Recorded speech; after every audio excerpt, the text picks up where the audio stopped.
Welcome to my very short recap of Game 9 of the 2023 FIDE Women's World Chess Championship. This time the challenger had the white pieces and the defending champ had the black pieces. We saw another e4 from the challenger. In her first couple of games she played d4 and then she switched to e4. The last time she did this she got the Caro-Kann. This time she got the Sicilian defense. But both players appeared well versed in the Sicilian defense and there were no inaccuracies, no mistakes. The game review for this game shows that both players played with 99% accuracy and an average center-pawn loss of 3, which is spectacular, even for grandmasters. Both players traded off certain pieces. They had ended up with bishops, queens, and rooks. And before long, they had cleared off some of the extra pawns. There's really no good place to stop here. As you can see, neither player is getting into time trouble. They both seem to be using about the same amount of their time.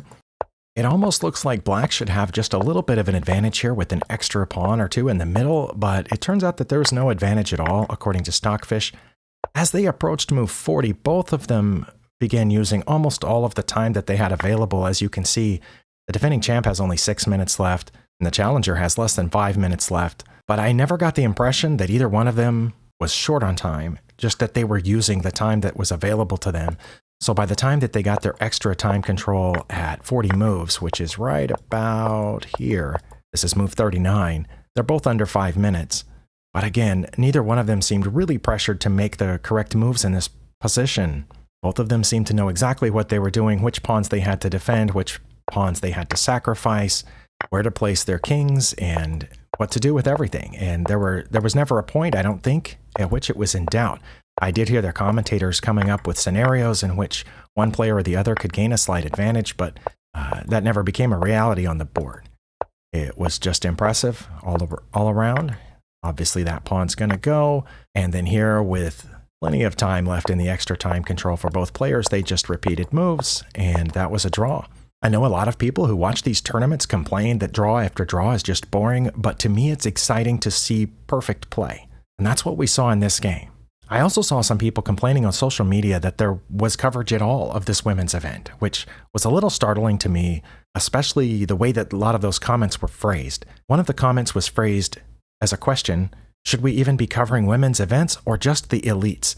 And the very strong implication was that only men players can be elite chess players. And I saw a lot of responses to that from both sides or various sides of this kind of silly comment, because the elite chess players in the world, the best chess players today are not men, they're computers. And you can laugh that off if you want, but the computers, all the computers that are playing in these computer chess championships are further ahead of the men than the men are ahead of the women. And when it comes to human play, we all look like ignorant children compared to these computers. So I didn't get what the argument was about at all. If we're going to cover elite human chess, this was a really good example of it. But anyway, we have 9 games down. We have 3 to go in the classical time controls. If neither player can secure a victory sometime in the next few games, they're going to go to shorter time controls. I don't remember exactly how long, but it starts with a longer rapid and it gets shorter and shorter until one of them wins. So stick around and we'll see what happens. Thank you for spending your time here. I'll see you next time.